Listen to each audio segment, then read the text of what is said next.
All right, so here's another test. This is temporal preservation used to actually recreate data that doesn't exist.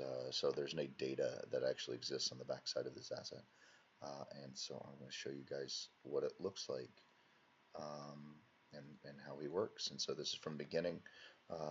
None of this data in the back actually worked. There typically is a spike that comes out about 14 inches or more from the back of his head. This was all hand painted from pulling from data from mostly cheek sections. His ears as well were all flat and matted, as you can see. I did some cleanup as far as that, and added some secondary texture that's in there. Oh, yeah, and last and final thing, there's literally one texture that runs this entire sequence. So you notice I'm actually using single file here, and I can show you the mesh. So we're going to go to Hypershade. Obviously, I'm doing this to a VM, so bear patience with me here. As you can notice, there's one mesh, and it's going back to this single texture. Here's the whole sequence. There's nothing else in here to run. You can take a look. Here's all the files, the OBJs. There's the single. Yeah. Obviously, I don't need to continue. It's a little asinine. This is our first test with this new technique, so bear with me with the warts and all. We have a UV texture issue that's happening. This is a fairly light model. If anybody wants to see what it looks like, this is what it is. It's fully decimated, which I think I'm going to run another one where he has no decimation on it. But the big thing obviously is we have the same UV space, we have the same everything over time.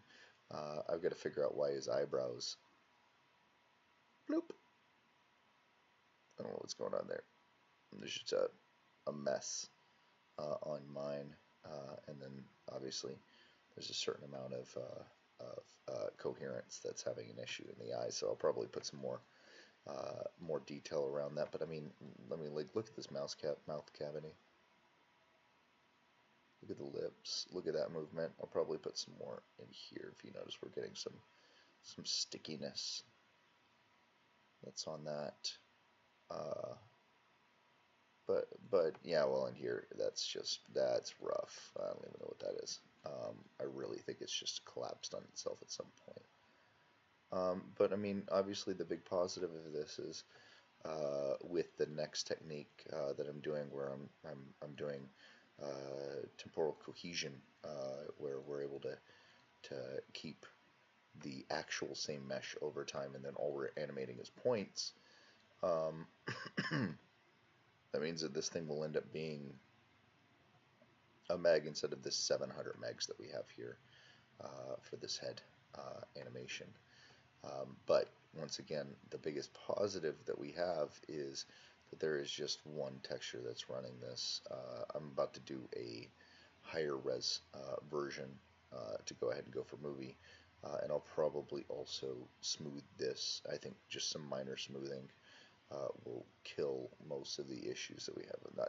Obviously not the chin here and things like that, but some of this warbling that's going along. All right, so